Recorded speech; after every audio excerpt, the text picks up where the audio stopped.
नमस्कार फ्रेंड्स। आज हम सीखेंगे एक बहुत ही इम्पोर्टेंट एक्टिविटी जो हम मैन्युफैक्चरिंग मॉड्यूल से करते हैं। वो है आपके कैटलॉग्स या जो बुक्स होती हैं उसे जॉब वर्कर के थ्रू कैसे क्रिएट किया जाए। तो इसके लिए हम दो तीन स्टेप्स आज करेंगे। तो बेसिकली हम कैटलॉग को पहले क्रिएट करेंगे एज अ फिनिश्ड गुड। उसके बाद उसको एक रिक्वायर्ड जॉब वर्कर के साथ लिंक करेंगे। जॉब वर्कर का एक ऑर्डर क्रिएट करेंगे और उसके अगेंस्ट में मटेरियल को इश्यू करके फिनिश्ड गुड एक्सेप्ट करेंगे। So let's get into the application and understand how we do this. अब हम सबसे पहले जाते हैं क्रिएट करने के लिए फिनिश्ड गुड्स। जो फिनिश्ड गुड हमें बन के आएगा वो है कैटलॉग। तो हम देखते हैं उसको कैसे क्रिएट किया जाता है। मैं ये अज्यूम कर रहा हूँ कि आपने ऑलरेडी जॉब वर्कर और जॉब वर्कर से रिलेटेड मास्टर्स क्रिएट किए हुए हैं। यदि आपने नहीं किए हैं तो उसका एक अलग वीडियो है, आप उस वीडियो को देख सकते हैं। अब हम फिनिश्ड गुड मास्टर में जाते हैं और यहाँ पे हम एक नया फिनिश्ड गुड मैन्युअली ऐड करेंगे। हम इसे एक्सेल से अपलोड भी कर सकते हैं। मैन्युअली ऐड करने के लिए आप ऐड न्यू के ऊपर जाएं और प्रोडक्ट कैटेगरी कैटलॉग सेलेक्ट करें। अब यहाँ पे आप अपना एक जो कैटलॉग है वो आप बना सकते हैं। प्रोडक्ट कैटेगरी सर्च करने के बाद हमने जो हमारे कैटलॉग्स ऑपरेशन मॉड्यूल में बने हुए हैं उसमें से जो कैटलॉग है वो सिलेक्ट किया।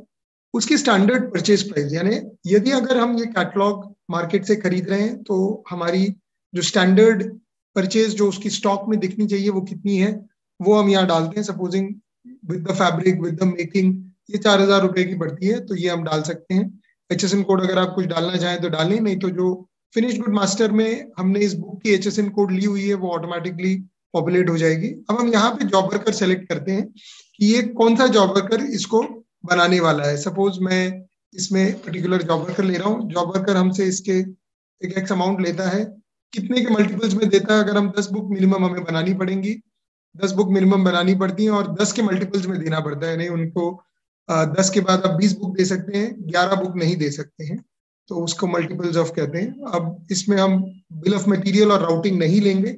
मैं अभी इस फिनिश्ड गुड को सेव कर देता हूं।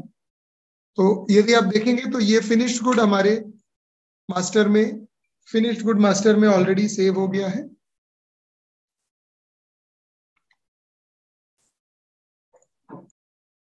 तो आपके पास अरोमा 2 फिनिश्ड गुड मास्टर में ऑलरेडी सेव हो गया है। अब आप जॉब वर्कर में जाके जॉब वर्कर का एक ऑर्डर क्रिएट करेंगे। तो अब हम क्रिएट जॉब वर्कर ऑर्डर में जाते हैं और ऐड न्यू से एक नया जॉब वर्कर ऑर्डर हम यहाँ क्रिएट करते हैं। जॉब वर्कर का नाम रमेश डाइंग हाउस, और मैं इसके लिए बुक मेकिंग प्लांट के वेयरहाउस में इसको लेके आएंगे और ये विदाउट BOM हम करेंगे। और यहाँ पे कैटलॉग और यहाँ अरोमा 2 करके बुक हमें बनानी है। इसकी हमें सपोजिंग 500 बुक्स क्रिएट करनी है, तो हमने 500 बुक डाल दी, इसको हमने ऐड किया और सिर्फ इसी का हम ऑर्डर दे रहे हैं। अगर हमें और भी आइटम के ऑर्डर देने हो तो हम वो भी यहाँ ऐड कर सकते हैं और फिर इसे प्रोसीड करके ऑर्डर क्रिएट कर सकते हैं। तो अभी हमने प्रोसीड किया है और यहाँ हमने जॉब वर्कर ऑर्डर क्रिएट कर दिया है। तो जैसे हमने देखा ये जॉब वर्कर ऑर्डर नंबर 47 बन गया है।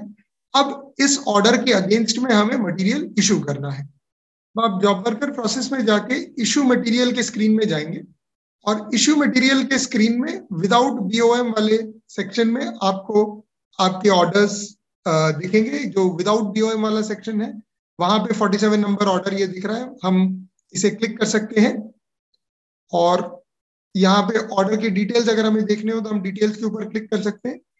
यदि आपको फिनिश्ड आइटम इसके अगेंस्ट में इशू करना हो, यानी आप यहाँ पे एक फैब्रिक इशू करना चाहते हैं, तो आप फिनिश्ड गुड इशू करें और उसके लिए वेयरहाउस सेलेक्ट करें। आप डिफॉल्ट वेयरहाउस से इशू करना चाहते हैं। अब यहाँ पे आपके पास दो ऑप्शन होते हैं, या तो आप पूरा का पूरा पीस असाइन करें या पार्ट पीस असाइन करें। तो आपके पास दो ऑप्शन होते हैं, या तो आप पूरे फिनिश्ड गुड को असाइन करें या उसको कट करके इशू करें। तो अब मैं यहाँ पे कुछ पीसेस जो अरोमा 2 बुक बनने के लिए यूज होंगे वो पीसेस को स्कैन करके इशू कर रहा हूँ। अब जैसे मैंने यहाँ पीस नंबर डाला और इसमें से सपोज मुझे 5 मीटर भेजना है, तो ये मैंने ऐड कर दिया। जैसे ही आप ये पीस ऐड करते हैं तो आपको मालूम पड़ जाता है कि ये कौन सा प्रोडक्ट नेम है। वैसे ही मैंने अगला पीस नंबर ऐड किया।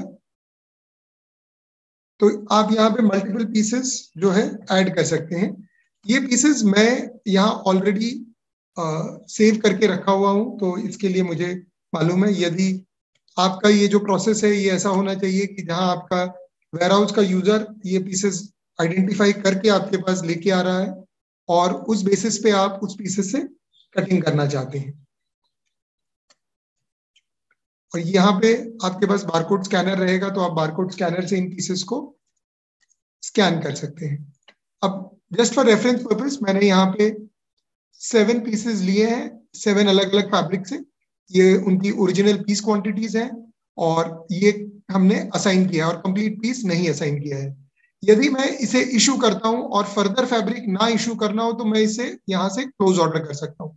बट यदि मुझे यहाँ पे इस ऑर्डर के अगेंस्ट में और भी फैब्रिक्स इशू करनी हो, यानी अभी मेरे पास सिर्फ 7 ही फैब्रिक्स थे, मैं थोड़ी देर बाद और 7 फैब्रिक्स इशू करना चाहता हूँ, तो मैं यहाँ पे इस ऑर्डर को क्लोज नहीं करूंगा इशू करने के लिए। ये ऑर्डर ओपन रहेगा, मैं वापस इस पे आके बाकी के फैब्रिक्स इशू कर सकता हूँ। ये इशू करते ही यहाँ पे आप देखेंगे कि चालान क्रिएट हो गया और साथ ही साथ यहाँ पे बारकोड स्टिकर्स आ गए। अब ये बारकोड स्टिकर्स आप देखेंगे कि जो फैब्रिक आपका कट हुआ है वो फैब्रिक का बारकोड स्टिकर आ गया है। साथ ही साथ आपके बैलेंस क्वांटिटी का भी बारकोड स्टिकर, यहाँ पे ये डिलीवरी चालान भी आपका जनरेट हो गया है। तो ये गुड्स जो चालान है, ये जो फैब्रिक जा रहा है उसकी जो हमारे पास की परचेज प्राइस है और उस परचेज प्राइस पे जो बिल ऑफ सप्लाई है वो जनरेट हो गई है। साथ ही साथ ये ओरिजिनल और बैलेंस पीस दोनों का स्टिकर जनरेट हो गया है। तो अगर आप देखेंगे तो यहाँ पे ये बैलेंस पीसेस के, यहाँ पे ओरिजिनल पीसेस के स्टिकर्स हैं और ये बैलेंस पीसेस के स्टिकर्स हैं। तो जिस पीस पे जितना कटा है और उसकी जो रैक लोकेशन है वो आ जाती है। तो आपका स्टिकर और डिलीवरी चालान दोनों ही इस स्टेज पे क्रिएट हो गए। अब यदि आपके पास, क्योंकि हमने ये ऑर्डर क्लोज नहीं किया था, तो हमारे पास ये ऑर्डर वापस फैब्रिक इशू करने के लिए अवेलेबल रहता है। अगर आप इस ऑर्डर के डिटेल में जाते हैं तो आपको ये ऑर्डर की डिटेल मिलती है और आप बाकी का मटेरियल इस ऑर्डर के अगेंस्ट में इशू कर सकते हैं। अब जो इस प्रोसेस का लास्ट स्टेप होता है वो होता है जॉब वर्कर के वहां से ये बुक्स बनने के बाद रिसीव करना। तो आप इसके लिए जॉब वर्कर जीआरएन में जाते हैं और यहाँ पे एक नया जीआरएन या तो आप एक्सेल से अपलोड करेंगे या उसको ऐड करेंगे। ऐड करने के लिए आप जॉब वर्कर का नाम सेलेक्ट करते हैं और उनका जो ऑर्डर नंबर है वो सिलेक्ट करते हैं और जो मटेरियल आया हुआ है यदि वो फिनिश्ड गुड है तो आप उसको फिनिश्ड गुड को सिलेक्ट करते हैं। यदि आप देखना चाहें कि उस ऑर्डर में क्या क्या डिटेल्स हैं तो ये आपके ऑर्डर की डिटेल्स हैं। आपको यहाँ से मालूम पड़ गया कि क्या आपने जॉब वर्कर को ऑर्डर दिया था, किस चालान के अगेंस्ट में आपने ये चालान नंबर 47 के अगेंस्ट में क्या क्या मटेरियल इशू किया था। यदि मल्टीपल चालान में मटेरियल गया हो तो वो मल्टीपल चालान भी यहाँ पे विजिबल होंगे। मैंने ये फिनिश्ड गुड सेलेक्ट किया तो मेरे फिनिश्ड गुड वेयरहाउस दिख गए और यहाँ पे मेरे जॉब वर्कर के वहां से आया हुआ बिल नंबर या चालान नंबर मैं एंटर कर रहा हूँ। तो यहाँ शो डिटेल्स करने पे आपको अरोमा की बुक्स आ गई। सपोजिंग यहाँ पे मेरे पास रेफरेंस पीस नंबर में, यानी कि जॉब वर्कर के पीस नंबर में सपोज उसने ये दिया और इसमें उसने मेरे को से 30 बुक्स इशू की हैं अभी सबसे पहले। और यदि मैं चाहूँ तो इसका एक सिंगल मास्टर लॉट नंबर भी डाल सकता हूँ। नहीं तो मैंने अभी ये 30 बुक्स रिसीव की हैं। अगर मैं इस ऑर्डर को कंप्लीटली क्लोज करना चाहता हूँ तो ये भी मैं कर सकता हूँ। यदि नहीं, मैं इसको क्लोज नहीं करना चाहता हूँ तो इसको ओपन रख सकता हूँ। यहाँ पे मैं इसको प्रोसीड करूंगा और प्रोसीड करने के बाद अभी मैं यहाँ पे इशूड स्टॉक डिटेल्स को अभी अपडेट नहीं करना चाहता हूँ। यदि आप करना चाहें तो यहाँ पे कंजम्पशन को भी अपडेट कर सकते हैं, बट मैं अभी इस प्रोसेस को स्किप कर रहा हूँ और जीआरएन को क्रिएट करके कंफर्म कर रहा हूँ। तो अगर मैं डायरेक्टली यहाँ से कंफर्म करना चाहूँ तो यहाँ कंफर्म भी कर सकता हूँ और लंप कटिंग नो वाले आइटम्स यहाँ पे कंफर्म होंगे। तो मैंने यहाँ पे क्रिएट जीआरएन कर दिया है और जीआरएन मैंने यहाँ पे कंफर्म कर दिया है। तो अब आप देखेंगे कि आपकी जो इन्वेंट्री है, इन्वेंट्री में आपके कैटलॉग कलेक्शन के अंदर अरोमा 2, इसके अंदर आपका रिक्वायर्ड स्टॉक जो 30 बुक्स का है वो आ गया है। यानी अब आप इन बुक्स को अपने कस्टमर्स को सेल आउट कर सकते हैं। है ना सिंपल? सीखते रहें विद इंक्लूसिव ईआरपी।